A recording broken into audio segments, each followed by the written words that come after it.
क्या आपको बैंक्रप्सी पर विचार करना चाहिए? क्या आपके पास संपीड़क ऋण है? क्या आपके खिलाफ कोर्ट ने मुकदमा दायर किया है? क्या लेनदार आपकी तनख्वाह को जब्त कर रहे हैं या बैंक खाते को जब्त कर रहे हैं? क्या आपकी कार को जब्त किया गया है? क्या आपके घर पर फौजदारी यानी फोरक्लोजर है क्योंकि आप अपने मॉर्गेज पर पीछे हैं? क्या आपको आपके घर खोने का खतरा है क्योंकि आप अपनी अचल संपत्ति करों का भुगतान कर रहे हैं? यदि इनमें से कोई भी परिचित लगे तो बैंक्रप्सी आपकी मदद करने में सक्षम हो सकता है। बैंक्रप्सी एक प्रकार का मुकदमा है जो अमेरिकी बैंक्रप्सी कोर्ट में दायर किया जाता है। इसमें भरने के लिए बैंक्रप्सी पिटिशन नामक एक लंबा फॉर्म है जिसमें आपके वित्त के बारे में बहुत सारे प्रश्न पूछे जाते हैं। बैंक्रप्सी अधिकांश भुगतानों को माफ़ करता है, इसलिए आपको उनका भुगतान नहीं करना होगा। बैंक्रप्सी अधिकांश ऋणों को माफ़ करता है, इसलिए आपको उनका भुगतान नहीं करना होगा। बैंक्रप्सी आपके खिलाफ मुकदमों को रोकता है और लेनदारों को आपके बैंक खाते और आपकी मजदूरी लेने से रोकता है। बैंक्रप्सी से फ़ोन कॉल और पत्र आना बंद हो जाता है। आपके अधिकांश ऋणों को माफ़ करके बैंक्रप्सी आपके जीवन में नई शुरुआत देता है। North east new Jersey legal services ने कई लोगों की सहायता की है, ठीक वैसे ही जैसे आप बैंक्रप्सी पिटिशन फाइल करते हैं।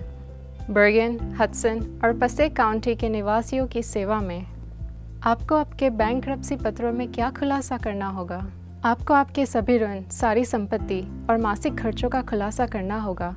आपके सारे आय का 3 अलग-अलग हिस्सों में खुलासा करना होगा।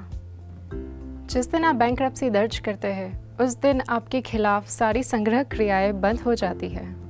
लेनदार को निरंतर मामलों की कार्यवाही और आपके पैसे लेने से भी रोका जा सकता है। लेनदार आपको कॉल भी नहीं कर सकते।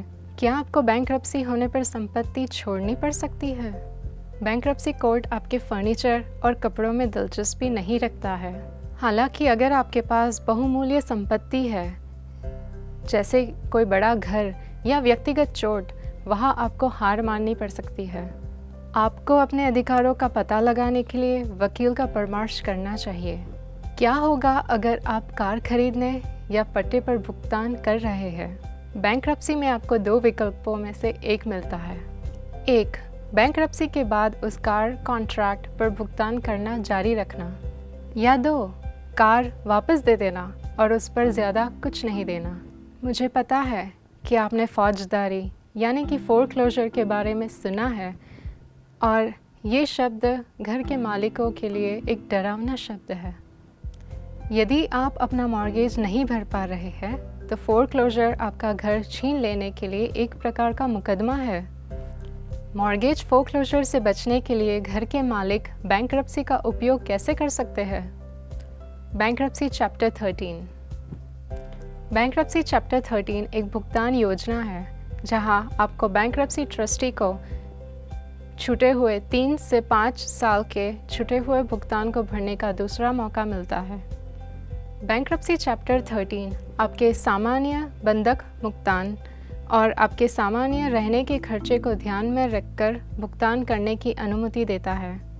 बैंक्रप्सी चैप्टर 13 आपको शेरिफ सेल या टैक्स सेल फोरक्लोजर में खोने के बजाय आपको आपके घर को बेचने का मौका भी दे सकता है।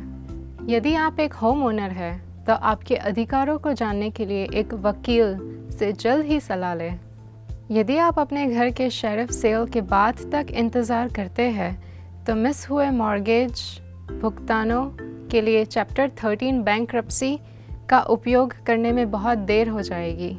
यदि आपके पास कम या मामूली घरेलू आय है तो north east new Jersey legal services आपकी सहायता करने में सक्षम हो सकता है। यदि आप न्यू जर्सी में हडसन, बर्गन या पसेक काउंटी में रहते हैं तो 201-792-6363 पर हमें कॉल करें और कहें कि आप बैंक्रप्सी में रुचि रखते हैं, या nnjls@lsnj.org पर ईमेल भेजें। अधिक जानकारी के लिए northeastnjlegalservices.org पर हमें देखें। मुझे उम्मीद है कि इस वीडियो ने आपके लिए बैंक्रप्सी को स्पष्ट कर दिया है। यदि आपके पास अधिक प्रश्न हैं तो ये पता लगाने के लिए एक वकील से परामर्श करें कि क्या बैंक्रप्सी आपकी मदद कर सकता है।